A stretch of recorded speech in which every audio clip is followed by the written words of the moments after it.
শুক্রবার আগরতলা টাউন হলে বিদ্যালয় শিক্ষা দপ্তর কর্তৃক আয়োজিত আন্তর্জাতিক মাতৃভাষা দিবসে রজত জয়ন্তী উদযাপন করা হয়। কৃষিমন্ত্রী রতনলাল নাথ প্রদীপ প্রজ্বলনের মধ্য দিয়ে অনুষ্ঠানের উদ্বোধন করেন।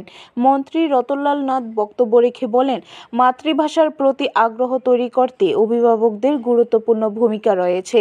ভারতবর্ষের মধ্যে 22টি ভাষা প্রচলিত রয়েছে।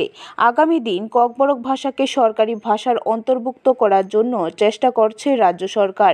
কারণ ত্রিপুরার 9,57,000 মানুষ ককবরক ভাষায় কথা বলেন। বাংলা ভাষায় বিশ্বের 23 কোটি মানুষ কথা বলে। মাতৃভাষা ভুলে গেলে চলবে না, কারণ মাতৃভাষা হারিয়ে গেলে বিপদ। মাতৃভাষার মাধ্যমে মানুষ তার আবেগ প্রকাশ করতে পারে, যা অন্য ভাষায় করা সম্ভব নয়। সুতরাং মাতৃভাষাকে এগিয়ে নিয়ে যাওয়ার জন্য সকলকে আগামী দিন আরও বেশি আগ্রহ ও উৎসাহ প্রকাশ করতে হবে বলে জানান মন্ত্রী রতনলাল নাথ। মাতৃভাষা বাদ দিয়ে রবীন্দ্রনাথ ঠাকুর বিশ্বকবি হয়েছেন মাতৃভাষার কবিতা লেখে, পরে গীতাঞ্জলি করেছে, যা করেছে। তো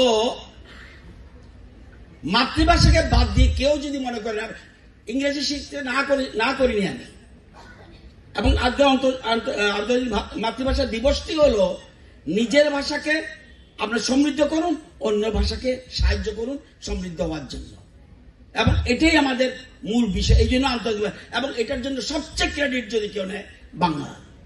কেন আজকে আন্তর্জাতিক ভাষা দিবসটা বাংলাদেশের আন্দোলনের ফলে, এবং একটা ভাষার মাধ্যমে একটা দেশ স্বাধীন হয়েছে, that is Bangladesh.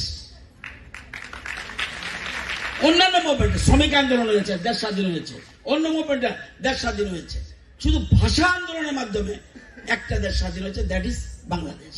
Bureau report, খবর ত্রিপুরা।